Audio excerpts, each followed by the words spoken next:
Assalamualaikum warahmatullahi wabarakatuh. Halo Sobat Manajemen, selamat datang kembali di Introgenis, Introduction of General Study. Di mana ngobrol santai itu kalau di konsultasi bisa dirasakan. Di mana tempat untuk mengobrol santai akan tetapi penuh makna. Bersama saya Rafa Ervina Fauzia yang akan menemani kalian dalam episode kali ini. Dalam episode kali ini, kita akan membahas salah satu konsentrasi yang paling identik dengan keberanian, kreativitas, dan mental yang kuat, yaitu konsentrasi kewirausahaan. Dengan tema, kewirausahaan membentuk pemimpin bukan pekerja. Tema kali ini bukan hanya sekedar slogan, akan tetapi gambaran nyata bahwa seorang wirausaha itu tidak hanya seorang yang membentuk pemimpin, bukan cuma soal produk, akan tetapi tentang bagaimana membentuk diri kita menjadi seorang pemimpin yang berani mengambil keputusan, memikul tanggung jawab, dan menciptakan peluang. Untuk membahas semua itu, saya tidak sendiri, telah hadir bersama kita semua, dosen inspiratif dari konsentrasi kewirausahaan, yaitu Bapak Haryaman Justisia Sulaiman, SMMAB. Sebelumnya, terima kasih kepada Bapak yang telah meluangkan waktunya untuk bersedia hadir pada episode kali ini. Sebelum kita mulai, kepada pertanyaan dan diskusi, untuk Sobat Manajemen yang belum begitu kenal, boleh banget nih Pak, perkenalkan profil singkat tentang Bapak terlebih dahulu. Profil singkat, oke, terima kasih Reva untuk bridging-nya. Saya ngaranya kemana nih? Boleh aja, oke. Perkenalkan, nama saya Haryaman Justisia Sulaiman, biasa dipanggil Arya. Saat ini aktif sebagai pengajar ya. Selain itu juga alhamdulillah ada usaha juga yang digeluti di bidang servis gitu ya. Beberapa tahun ke belakang juga. Selain itu juga sebagai pengajar juga bekerja di salah satu agensi gitu ya. Jadi ya alhamdulillahnya pengalamannya udah lumayan gitu ya. Selain jadi pekerja ya, terus jadi pemimpin tadi bilang ya gitu ya. Mudah-mudahan tetap bisa jadi pemimpin untuk usaha saya juga. Nah, sebelumnya Pak, saya ingin menginformasikan terlebih dahulu bahwa pertanyaan yang nanti diajukan itu didasarkan pada pertanyaan-pertanyaan dari mahasiswa-mahasiswa aktif manajemen yang mengisi kuesioner kebutuhan mahasiswa dalam menentukan konsentrasi. Oke. Baik, tanpa berlama-lama lagi, kita akan langsung masuk ke sesi tanya-jawab. Mungkin dari dasarnya dulu aja ya Pak. Secara sederhana, menurut Bapak, apa sih yang dipelajari di konsentrasi kewirausahaan ini, dan apa yang membuat konsentrasi kewirausahaan ini tuh berbeda dari konsentrasi manajemen lainnya? Oke, sebelumnya saya ini baru dimasuk di konsentrasi kewirausahaan juga, dan kalau tidak salah itu juga baru, konsentrasi kewirausahaan ini tergolong baru, kalau nggak salah di 2019 atau 2020 gitu ya, baru terbentuk. Dengan konsentrasi yang selain itu MBI juga baru. Nah, yang menariknya tuh kalau di konsentrasi kewirausahaan kita tuh belajarnya justru malah semua aspek manajemen, baik dia marketing, terus operasional juga, keuangan juga, lalu SDM juga gitu ya. Jadi ibaratnya ketika masuk ke konsentrasi kewirausahaan, ya mahasiswa dituntut untuk bisa sebenarnya, nggak perlu ahli dalam segala aspek. At least tahu gitu ya bagian-bagian yang ibaratnya untuk membangun satu memang butuh yang namanya segi operasional, segi keuangannya juga harus mengetahui ya.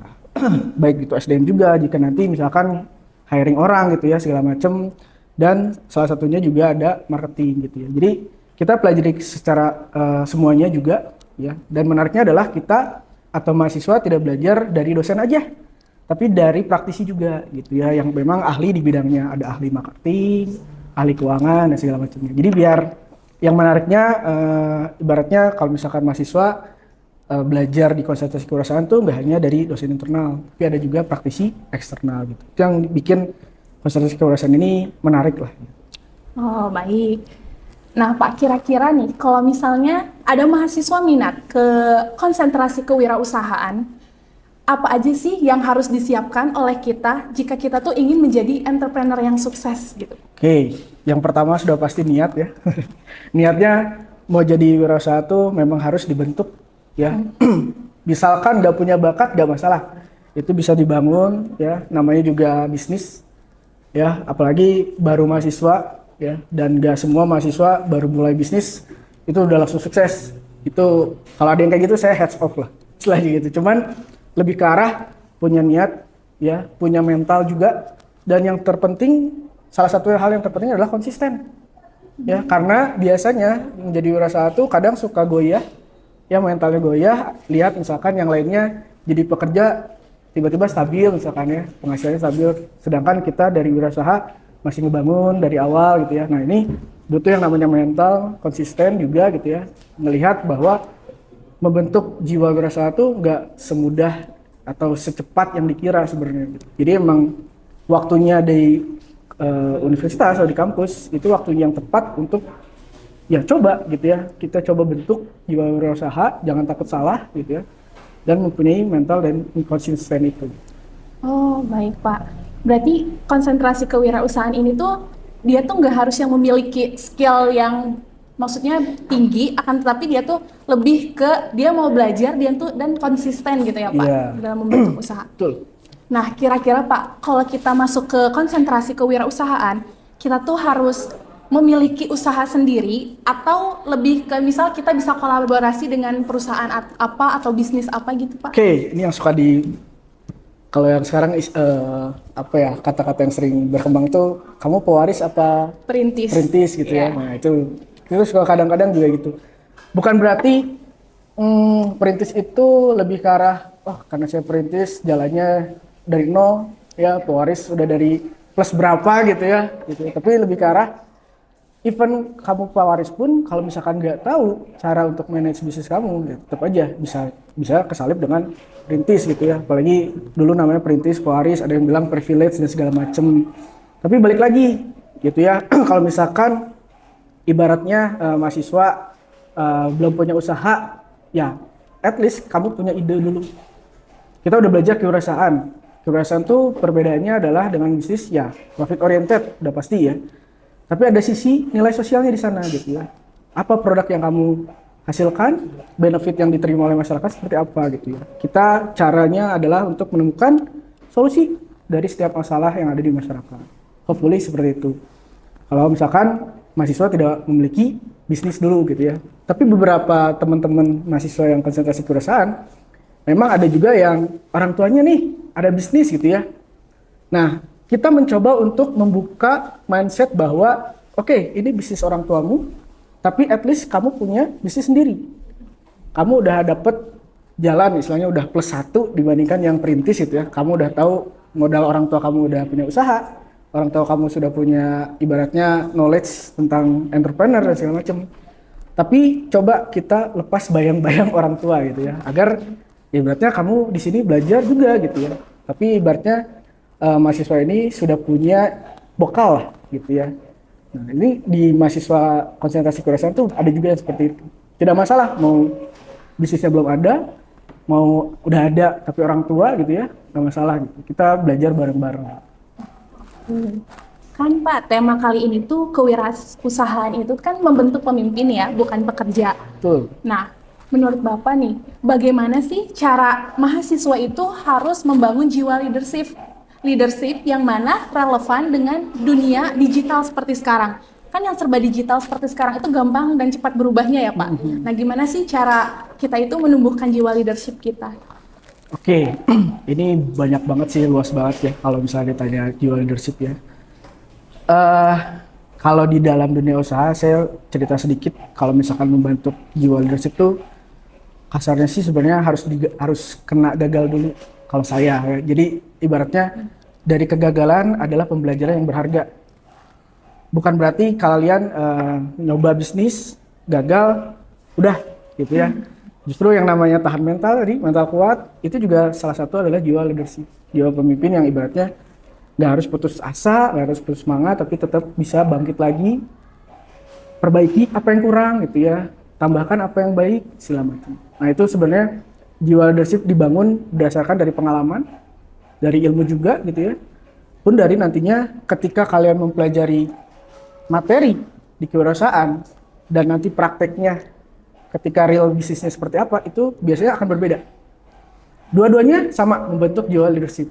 Perbedaannya adalah kalau yang di materi kita belajarnya di kampus. Tapi kalau bisnis yang sendiri kita bisa jadi nggak tahu nih pegangannya. Ibaratnya kita benar-benar di dunia luar ngejalanin bisnis, ketika gagal harus kayak gimana. Nah gitu. Oke, baik Pak. Nah, menurut Bapak nih, kira-kira bagaimana sih cara menyusun bisnis plan yang paling ideal untuk pemula? Kayak kita tuh sebagai mahasiswa tuh gimana ya caranya membangun bisnis plan di era seperti sekarang ini? Oke, cara ngebangun bisnis sesederhana kalian observasi. Kita membuat bisnis sekarang itu di era sekarang bukan yang kita pengen, tapi konsumen yang butuhkan apa. Jadi kita fulfill customer needs. Artinya konsumen itu butuh apa ya sekarang? Konsumen itu menghadapi kesulitan apa ya sekarang? Gitu. Masalah-masalah yang muncul di masyarakat itu seperti apa? Nah kita hadir sebagai desainer. Artinya kalau kita belajar marketing mix itu 4P, 7P gitu ya. Kalau secara konteks digital tuh sekarang udahnya namanya 4C. C yang pertama adalah konsumen. Jadi kita memang harus tahu konsumen kita siapa. Selalu orientasinya adalah konsumen. Kalau 4P, dia fokusnya ke produk. Kalau 4C, kita fokusnya ke konsumen. Berawal dari konsumen. Kita nggak bisa menekankan ego kita, saya pengen produk ini. Saya pengen produk yang sophisticated, produk yang luar biasa, high-tech, segala macem. Kalau nggak laku, ya sama aja. Makanya kita cek konsumen kita siapa sih. Target market kita ada nggak? Gitu ya. Pangsa pasar kita banyak tidak? Ternyata ada niche market, oke, misalkan. Ataupun pangsa pasarnya luas, oke, nggak masalah. Gitu. Itu sebenarnya. 4C, C pertama konsumen, C kedua adalah cost. Mau nggak mau kita juga harus lihat konsumen membayar produk kita worth it apa enggak, ada benefitnya atau enggak. Ya, jadi walaupun produk kita yang kita jual adalah harganya tinggi gitu ya, tapi kalau benefit yang didapatkan konsumen dan konsumen memikirkan ini worth it gitu ya, value for money, ya masuk tuh ke situ. Nah, kayak gitu. C ketiganya ada convenience, kenyamanan konsumen dalam menggunakan produk, dalam membeli produk. Senyaman kayak misalkan kalau Reva beli ke coffee shop misalkan atau beli produk, biasanya cashless, curious gitu ya, mau bayar ternyata nggak bisa, kan nggak ada sisi kenyamanan di situ. Nggak pengen ke situ lagi deh, gara-gara nggak bisa bayar pakai cashless misalkan. Nah, itu salah satu aspek convenience yang paling sederhana lah. Jadi convenience itu lebih ke arah ke sana. Ataupun dari segi place, convenience, tempatnya bagus, ambience-nya tenang, terus kafenya enak untuk dipakai WFC misalkan, segala macam. Terakhir adalah komunikasi. Walaupun konsumennya ada, kalau kita nggak bisa menyampaikan delivery message atau komunikasi ke konsumen juga sama, nggak akan masuk ke sana. Jadi ya kita berangkat dari konsumen, kebutuhannya apa sih saat ini. Kan Pak, di zaman sekarang itu ya kebanyakan mahasiswa itu lebih mengikuti tren. Nah, gimana sih tanggapan Bapak kepada mahasiswa yang memulai bisnis tapi sesuai tren tanpa dia itu langsung observasi kepada konsumen? Bisnis apa yang munculnya tren dan sustain menurut Reva ada? Kayaknya sejauh ini sih belum ngelihat ya apa sih bisnis yang tren tapi sustain gitu. Kebanyakan tren aja tapi nanti entah 1 tahun selanjutnya itu malah udah nggak viral lagi gitu Pak. Berarti artinya how to sustain atau how to survive bisnis yang tren, at least harus mengikuti tren terus. Jadi memang ada beberapa bisnis yang memang dibuat ada yang kayak gitu. Jadi nggak ada masalah. Kalau kamu mau ikutin tren, ya challenge-nya adalah ya harus terus ngikutin tren biar tetap survive. Ya, atau misalkan kamu bikin bisnis yang ibaratnya bisnisnya udah ada, dimodifikasi sedikit, ya dikasih inovasi sedikit, tapi ke depan kamu terus bisa pengembangan, bisa R&D terus. Nah itu perbedaannya. Memang pada dasarnya membuat bisnis itu bermacam-macam. Ada memang yang bisnis dibikin untuk 1 tahun saja, biasanya untuk tes pasar, tes market gitu ya. produk ini laku nggak sih, bisa viral nggak sih. Segala sesuatu yang viral dan tren, naiknya cepet, turunnya juga cepet. Jadi emang roller coaster. Oke. Gini Pak, kan kita tuh mengambil konsentrasi kewirausahaan. Nah, apakah ketika nanti lulus, kita tuh akan terjun menjadi seorang pembisnis atau mungkin bisa lintas jalur gitu Pak? Mungkin menjadi seorang di industri kreatif, mungkin menjadi seorang pekerja, atau emang kita tuh harus menjadi seorang pembisnis? Oke, harapannya memang kalau di konsentrasi kewirausahaan tuh kita kan ibaratnya memupuk ya ilmu tentang entrepreneur, terus memupuk juga ibaratnya pengalaman-pengalaman sharing session dari praktisi-praktisi ataupun pengusaha-pengusaha yang lain gitu ya. Yang seyogianya ketika mahasiswa memilih konsentrasi kewirausahaan, harapannya adalah bisnisnya jalan dan survive dan sustain juga gitu ya. Artinya perbedaan dari mungkin konsentrasi lain, mereka mendapatkan ilmu, selain ilmu mereka juga membangun bisnis, dan salah satu yang terpenting adalah create employment sebenarnya. Jadi ketika bisnisnya udah sustain besar, diharapkan ya juga bisa menciptakan lapangan pekerjaan gitu sih. Oh, oke Pak. Benefitnya luas banget soalnya kalau misalkan Yes, benar. Nah, Pak, bagaimana sih cara yang paling sederhana mahasiswa tuh membangun networking gitu dengan dunia bisnis? Soalnya kan kebanyakan mahasiswa tuh takut untuk memulai karena mikir target pasarnya kira-kira siapa ya selain teman sendiri. Nah, oke. Ini problem yang mungkin dari awal saya masuk sampai sekarang. Kalau disuruh bikin ide bisnis, mahasiswa tuh selalu targetnya adalah sesama, ya, teman sebaya dan segala macamnya gitu ya. Tapi kita coba rubah pola pikir bahwa bisnis itu seluas itu gitu. Usaha tuh pasti seluas itu. Jangan selalu kamu ngeriset pasar ke teman atau ke keluarga lah segala macam. Tapi kita challenge gitu ya. Cari target-target market yang memang stranger, yang bisa lebih tua dari teman-teman ya, ataupun yang lebih muda segala macam. Nah, itu challenge-nya tuh sebenarnya di sana gitu. Kalau tidak terbiasa dengan hal itu, akan sulit nantinya. Jadinya kayak safe zone lah. Ya, main aman aja gitu kan. Nah, makanya kalau misalkan di konsentrasi kewirausahaan, ketika kita punya program, ya kita ada namanya program bootcamp. Itu salah satu program yang ibaratnya satu hari kita sharing session dan belajar segala hal tentang wirausaha. Itu adalah momen di mana teman-teman bisa gali informasi gitu ya dengan pengusaha-pengusaha yang sudah ada sih. Kayak gitu. Oke.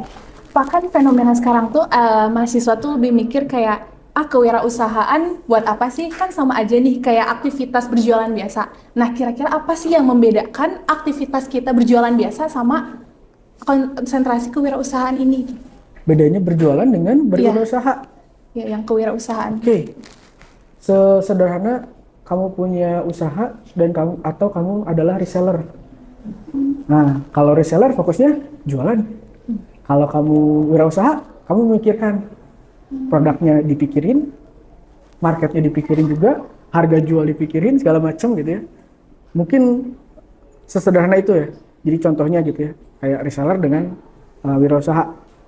Terus yang membedakan lagi apa ya? Istilahnya kalau misalkan wirausaha tuh nggak fokus untuk jualan aja. Saya bilang tadi, nggak harus selalu profit oriented. Ada yang namanya sociopreneur. Ibaratnya kalau misalkan Reva udah sugih banget gitu ya, mau bikin wirausaha yang ibaratnya ya ada nilai sosialnya lebih besar lah dibandingkan dengan profit gitu ya. Tapi itu tadi gitu ya, nggak selamanya bikin bisnis itu selalu profit oriented. Bisa jadi dimulai dari hal passion, kesukaan, tiba-tiba mulai ada insight, oh iya ini bisa dibikin usaha, bisa jadi berkembang, bisa jadi movement, bisa jadi komunitas dan segala macam. Ya mungkin contohnya kayak Pandawara mungkin dia berawal dari passion, ya senang habitnya seperti itu segala macam, tiba-tiba besar, tiba-tiba ada sponsor, ya padahal mungkin nggak akan tahu ada kebiasaan baik, mengajak orang baik segala macam, tiba-tiba bikin program, disupport dana, ada segala macam misalkan. Berarti lebih kepada kalau misalnya aktivitas jualan biasa tuh kita tuh bisa menjadi reseller hanya menjualkan aja gitu ya Pak, Yes. produk. Sedangkan jika kewirausahaan itu kita tuh lebih memikirkan mulai dari nol gimana sih bentuk produk itu bakal seperti apa, penjualannya bagaimana, dan mungkin target pasarnya akan siapa. Berarti lebih banyak gitu ya yang dipikirkan oleh Iya, lebih kewirausahaan kompleks ini. pasti. Pak, kira-kira ya Pak, Saya minum dulu. boleh? Nah, dengan banyaknya bisnis online nih Pak ya di era sekarang gitu, bagaimana sih si mahasiswa ini tuh menemukan keunikan diri atau keunikan si bisnis dia sendiri dengan kompetitor lainnya gitu Pak? Dengan produk yang sama. Dengan produk yang sama. Oke. Kalau kita pernah bahas tentang value proposition atau unique selling proposition, walaupun produk kita sama, ada nilai yang beda dari kompetitor. Kalau sama, apa yang menarik sebenarnya? Itulah kenapa ada yang namanya diferensiasi, ya, strategi diferensiasi. Kita harus berbeda dengan produk lain. Produknya oke sama, misalkan kita anggap contoh apa ya? Martabak mungkin. Martabak, banyak orang beli martabak. Tapi kita ciptakan nilai diferensiasi di saatnya. Bisa jadi nanti kita anggap contoh nilai diferensiasinya adalah rasanya, misalkan inovasi rasa Nusantara, misalkan martabaknya khas dari rasa-rasa khas dari Sumatera, khas dari Papua, Sulawesi, bisa jadi kan? Ada yang namanya diferensiasi. Tapi balik lagi, kalian mau bikin produk sebagus mungkin, kita cek lagi konsumennya ada atau enggak. Balik lagi ke sana. Nah, menurut Bapak nih, bagaimana sih si mahasiswa itu keinginan ada untuk memulai bisnis, akan tetapi di lingkungan hidup dia itu cenderung pesimis atau tidak mendukung bahwa dirinya itu untuk memulai bisnis itu? Waduh, oke. Salah satu juga ya, tadi ada niat, mungkin lebih ke arah, kita nggak bisa ngomong mungkin. Keadaan, biasanya. Walaupun keadaannya tidak mendukung, misalnya orang tuanya bekerja, apa segala macam, keadaan yang mengharuskan dia untuk usaha itu ada. Keadaan yang memang untuk dia bikin sesuatu inovasi ada. Bisa jadi ada masalah yang dihadapi. Contohnya misalkan dia menghadapi masalah, kita anggap contoh misalkan masalah masalah mengenai transportasi misalkan. Kita anggap contoh misalkan gak ada nih ojek online segala macam, mencari angkutan umum yang susah misalkan dan segala macamnya. Itu kan dia menghadapi masalah. Nah, biasanya menemukan solusi atas permasalahan yang dia hadapi. Jadi membuat bisnis pun sebagai owner bisa jadi bisnisnya itu adalah masalah si ownernya. Dan diverifikasi bahwa masalah itu tuh dihadapi oleh yang lainnya juga. Gak hanya mereka. Itu berawal dari masalah. Bisa jadi seperti itu. Kedua, bisa jadi dari hobi. Apalagi kalau hobi yang suka dibilang ya, saya bekerja sesuai hobi, apalagi ya hobi yang dibayar kan senang ya.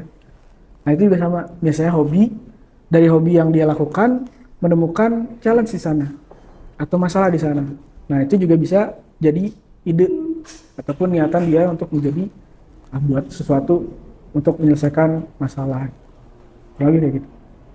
Oke, nih Pak, misalnya kita kan membangun bisnis gitu ya, di mana kita tuh masih menjadi mahasiswa yang memiliki fokusnya itu yang pertama mungkin ke akademik ya Pak. Terus yang kedua kita juga ingin berbisnis. Nah kira-kira gimana sih kondisi kita agar tetap stabil gitu ya Pak, tetap konsisten emosionalnya ketika misalnya mungkin di bisnis ini tuh entah dia lagi down-downnya atau mungkin karena banyak tugas gitu Pak untuk. Waduh, oke. Salah satu hal yang menarik di konsentrasi kewirausahaan ya ada konversi ya, konversi mata kuliah. Jadi ini yang ibaratnya salah satu hal yang beda dengan konsentrasi lain. Kenapa harus bisa dikonversi? Karena ya itu tadi, kita mencoba untuk mengajak teman-teman untuk fokus ya ketika memilih konsentrasi kewirausahaan. Kita punya program, ya ada 3 program dari mulai namanya inisiasi. Awal mula kita membentuk suatu ide, kita coba munculkan beberapa ide dari teman-teman. Baru setelah itu masuk ke tahap startup, ya ibaratnya kita bikin bisnis plan-nya seperti apa, bisnis kanvasnya kayak gimana. Terakhir kita scaling up atau scale up program. Kita coba untuk growth dari bisnis yang udah jalan gitu ya. Kita udah benar-benar fokus dari bisnis itu. Makanya nanti ketika dari segi akademis, kita luarannya adalah bisnis ada, laporannya adalah bisnis project. Ya, jadi bukan skripsi kayak teman-teman gitu ya, teman-teman konsentrasi yang lain. Jadi kalau di kebiasaan, outputnya kalian bikin laporan bisnis project. Ya, kalian ceritain bisnisnya seperti apa. Dengan output-output yang diharapkan dari konsentrasi kewirausahaan. Baik itu dari segi legalitas, ya kan, dari segi produk, prototype, ataupun udah berjalan, ya, yang penting gitu ya. Ada hakinya, ya, gitu, merek, haki, kemudian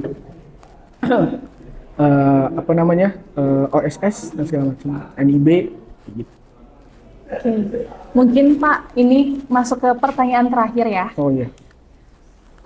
Apa sih pesan atau tips gitu ya bagi mahasiswa yang tertarik memilih konsentrasi kewirausahaan akan tetapi masih ragu atau takut gitu untuk memulai karena merasa dirinya itu belum siap gitu untuk mengambil itu. Oke, yang pertama sih yakinin lah niatnya ada gitu ya. Jangan pernah takut.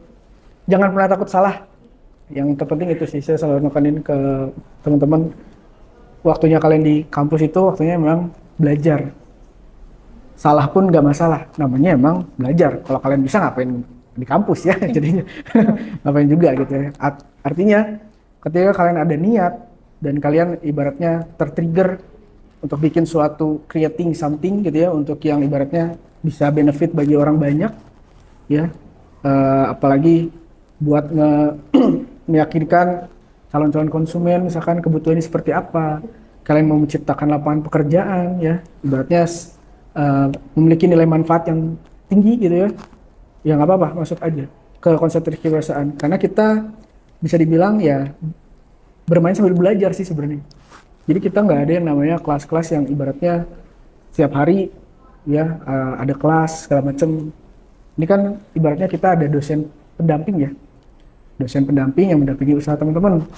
Ya kalau kalian bosan sama dosennya, nanti ada praktisi atau pengusaha ya yang udah expert di bidangnya gitu ya. Misalkan, aduh saya dosen pendamping saya, pembimbing saya bosan sama bapak ini lagi, ya, tenang aja nanti ada program yang ibaratnya kalian bisa sharing, bisa nanya-nanya ke praktisi-praktisi yang udah ahli gitu di bidangnya. Berarti kita tuh nggak perlu harus yang ada modal besar gitu ya Pak, asal ada kemauan aja gitu. Betul. Tadi niat, mental, dan konsisten sebenarnya.